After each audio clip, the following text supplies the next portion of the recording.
Here we are picking coffee. It's a really important stage in ensuring the quality that the trees are producing because of the soil, the fertilization that we've done to give the coffee complexity remains intact. We can only use the ripest cherries. Here in Colombia they have to all be picked by hand, which in theory will make it easier because people's eyes can tell which ones are ripe or not. But sometimes it's not that easy. What we've noticed just here today is pulling off the ripe ones. Sometimes we get some other ones. You can't leave them on the ground because that'll bring bugs, the broca beetle.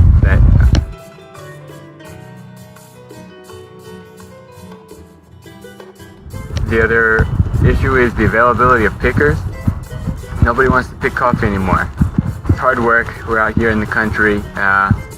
Today, young people prefer the glamorous city lifestyle, so are largely migrating to cities, and there are very few people out here that are still willing to pick coffee, even though you can earn quite a bit more than a minimum wage job, unskilled job in the city.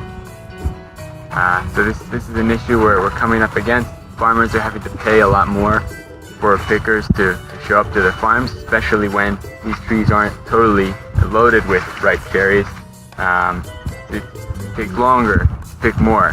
Pickers are paid by the kilo, so we're having to pay more for the pickers to show up. Just supply and demand. There are less pickers, there's the same amount of coffee to be picked, if not more. So it's costing more. At the same time, as prices go up, the bargaining power of the farmer to convince the picker to only pick the ripest cherries has gone down. If you really want them to pick only the right cherries, you have to pay them significantly more still.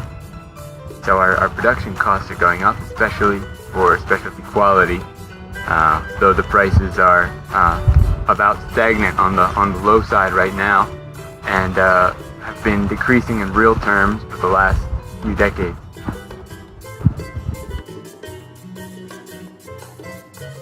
The cost of production is going up in Colombia for things like picking and sorting, but staying the same in other places. Like Brazil and Vietnam, where you have flat coffee growing land that can be mechanically harvested, they can afford to sell at a lower price. They're interested in producing more, driving prices down globally, whereas the Colombian small farmer is getting squeezed every day a little bit more. That said, there's an enormous potential to produce specialty quality that commands a much higher price on the world market, only if it's channeled into the correct segments that are appreciating it and willing to pay it.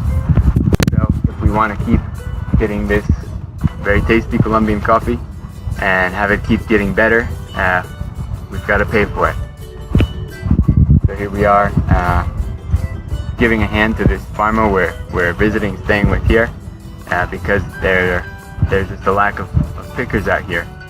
So we're not going to make much of a difference in one day here, but just to get a taste of what it's like out here. It's hard work, but it's pleasant up in these mountains, fresh air, much better than working at a store in a mall in Bogota.